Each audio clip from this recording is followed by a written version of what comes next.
देखिए, समाज में जो बढ़ रहे हैं अत्याचार हैं, समाज में जो बढ़ रहे हैं अपराध हैं, उनके विरोध में हम लोगों ने कार्यक्रम किया था। इस कार्यक्रम को अलग रंग दे दिया गया। हम लोग माननीय मुख्यमंत्री जी का सदैव सम्मान करते आए हैं, हमारे राज्य के अभिभावक हैं, और कोई इरादा नहीं था हम लोगों को उनका अपमान करने का। यह गलत बात समाज में फैलाई जा रही है कि हम लोगों ने उनके काफ़िले को रोका और हमला किया। भैया, पोस्टर बैनर लेकर के विरोध किया जाता है, यह समझने का विषय है। और मैं आप सभी से आग्रह करना चाहूँगा कि विषय को घुमा करके समाज के सामने प्रस्तुत ना करें। हम लोग जो हमारे समाज में बढ़ रहे अपराध हैं उसके विरोध में, हमारे बहनों की सुरक्षा के लिए हम लोग रोड में उतरते आए हैं और भविष्य में भी उतरते रहेंगे। हम लोग सामाजिक कार्यकर्ता है, समाज में काम करने वाले लोग। 30 से ऊपर लोग जेल गए थे, जिसमें बहुत सारी महिलाएं थी। अभी भी उस प्रक्रिया चालू है। छोटे छोटे बच्चे थे जिनको जुबलाइन में भर दिया गया, बच्चा जेल में, और पढ़ने वाले युवाओं को भी जेल में भर दिया गया। उनके भविष्य का क्या होगा, यह चिंतन करने का विषय था। इसकी चिंता करनी चाहिए सरकार को।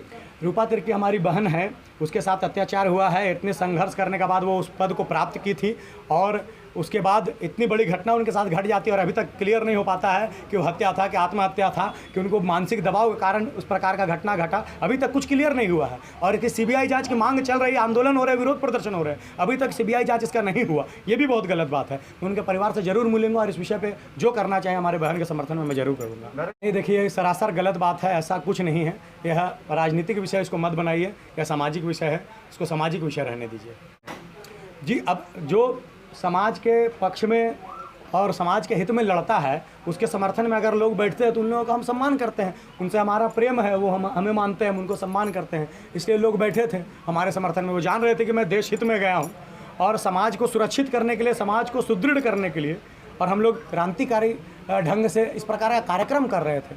उसको विषय को पलटिए मत आप लोगों से आग्रह है। ऐसा नहीं है सरना समाज मेरा विरोध कर रहा है, वो किसी का व्यक्तिगत विचार हो सकता है। मैं जितना सम्मान अपने भगवे ध्वज, अपने तिरंगे का करता हूँ, उतना सम्मान सरना ध्वज का भी करता हूँ। वह भी मेरे लिए उतना ही पूजनीय है, और सरना और सनातन दोनों मेरे लिए पूजनीय है। और मैं सदैव सबके हित के लिए, उनके सेवा के लिए काम करता आया हूँ और करता रहूँगा। युवाओं से आग्रह है कि देश हित में आप खड़े हों। देश के विरोध में जो लोग हैं, जो अपराधी तत्वों के लोग हैं, उन लोगों को समाज से कैसे बहिष्कृत किया जाए और समाज कैसे सुदृढ़ हो। गरीब लोग, जो बुनियादी सुविधाएं गरीबों को चाहिए, अभी तक नहीं मिल पा रही हैं, उसके लिए सेवा कार्य कैसे किया जाए, इसकी योजना बना करके समाज काम करे। समाज के युवाओं से यही आग्रह है। भैया, देश के हित में जो काम करता है और समाज के सुदृढ़ करने के लिए, समाज को संगठित करने के लिए काम करता है, उसके दुश्मनों को भी कमी नहीं है। जहाँ देशभक्तों की संख्या भारत में बहुत है, वहाँ देशद्रोहियों की संख्या भी कम नहीं है। जैसा मैं पहले ही कह चुका हूँ कि भारत में खड़ा होकर के पाकिस्तान जिंदाबाद के नारे जो लगाते हैं, वो देशभक्त नहीं हो सकते।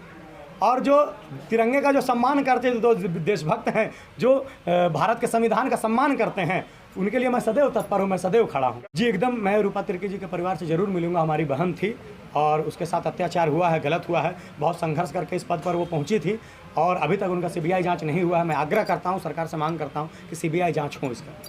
भैया, मैं केवल और केवल समाज को सुदृढ़ और संगठित करने के लिए, समाज की सेवा करने के लिए तत्पर रहा हूं। आने वाले समय में भी यही कार्य करता रहूंगा। फिलहाल राजनीति संबंधी मेरे मन में कोई विचार नहीं है। तो आग्रह करना चाहूँगा प्रशासन से भी। प्रशासन वास्तव में सुदृढ़ है और मजबूत है और वो सक्षम है इस प्रकार के अपराध को रोकने के लिए। और मैं सरकार और प्रशासन से आग्रह करना चाहूँगा कि मैं सदैव आपका सम्मान करता आया हूँ, करता रहूँगा, लेकिन इस प्रकार की घटना ना घटे, इसके लिए आप लोग चिंता करें और सुदृढ़ता के साथ इस प्रकार के जो घटना घटते अपराधी हैं उनको पकड़ करके जेल भेजिए।